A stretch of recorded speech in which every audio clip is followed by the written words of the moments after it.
Hey guys, how's it going? I'm Sydney from PhoneDog.com, and welcome to this week's episode of The Dog Pound, where I will be recapping all of the latest news from the mobile technology world, starting with Google. So Google pretty much dominated the headlines last week, and for good reason. They announced Android 4.1 Jelly Bean, the Google Nexus 7, the Nexus Q, and they talked about Project Glass. Now Android 4.1, it brings a lot of improvements to Android. It's not a huge update, but it still has some pretty cool features. One of the first things that Google talked about was Project Butter, which aims to make Android smoother and faster. And if you watch videos of hands-on time with the Nexus 7 or of Android 4.1, it really is very smooth, very fast. That lag that we've seen before in other versions of Android or with other Android phones is completely gone. It is extremely smooth. So definitely kudos to Google for doing that.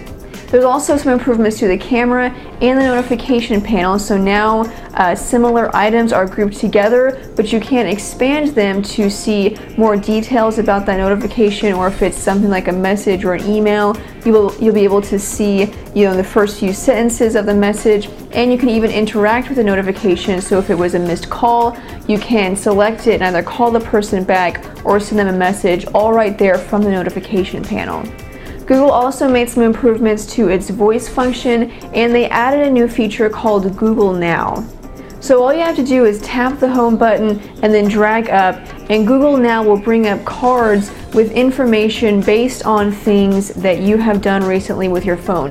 For example, Google Now can read your calendar and see if you have any appointments, and then when you bring up Google Now, it'll show you information on the location, like the weather. It'll tell you directions on how to get there, when you should leave to make sure you get there on time, and other information. Also, if you do a lot of searches for a particular sports team, when you bring up Google Now, it will go through your searches and see that's your favorite team, and then bring up scores for the games by that team. It can also bring up information based on your location, for example, coupons for a restaurant that you're at, and lots of other things. Google Now sounds really cool, and I'm really excited to get a chance to use it. Now the Nexus 7 is the first Nexus tablet we'll see, and it is a pretty awesome tablet. It has a 7-inch HD display, a quad-core processor, a front-facing camera, and it will of course ship with Android 4.1. But the kicker is that it will only cost $200 for the 8GB model. That is a great price for a tablet like this. If you want to see more of the Nexus 7, Aaron has a hands-on video, and he's also posted his review. So not only will you get to see his thoughts on the Nexus 7, but you'll also get to see a more in-depth look at Android 4.1. Now, if you're wondering when your device will get Android 4.1, we don't have any details yet.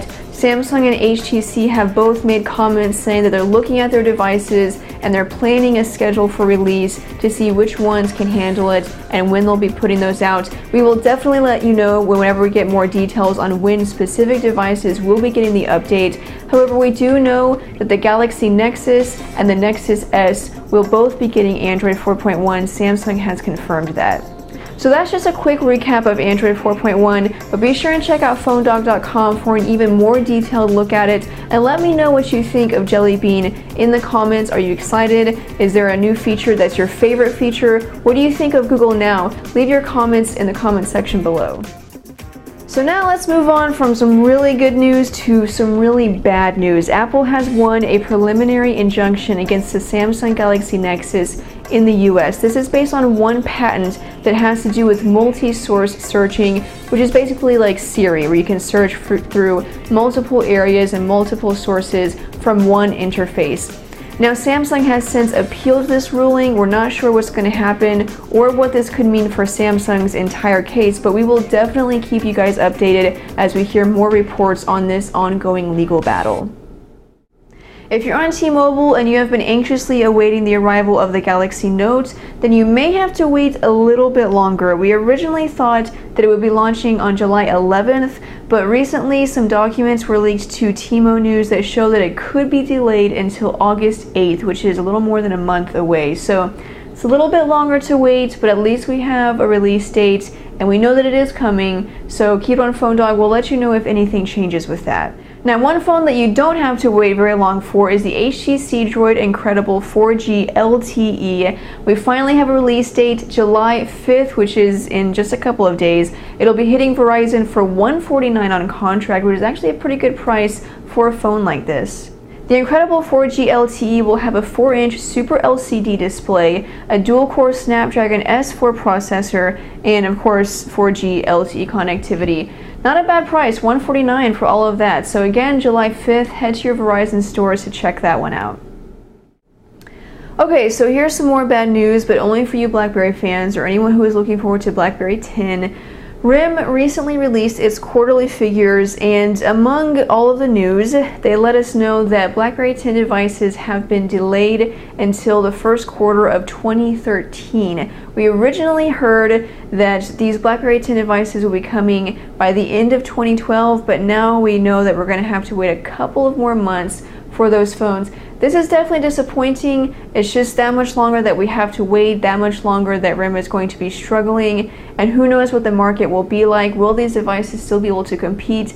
This brings up a whole lot of questions and problems, but the bottom line is that it just really just sucks that we're going to have to wait even longer for these phones. So that's the news. Quarter 1 2013 for BlackBerry 10 devices. We'll let you know if we hear any solid information about these phones, but for now, I'm sorry BlackBerry fans, you're going to have to wait a little bit longer. So that's the news, and that is the show. Thanks guys for watching. I hope you enjoyed it. Keep on PhoneDoc.com for more news, updates, and reviews. I'm Sydney, and I will see you guys later. Bye.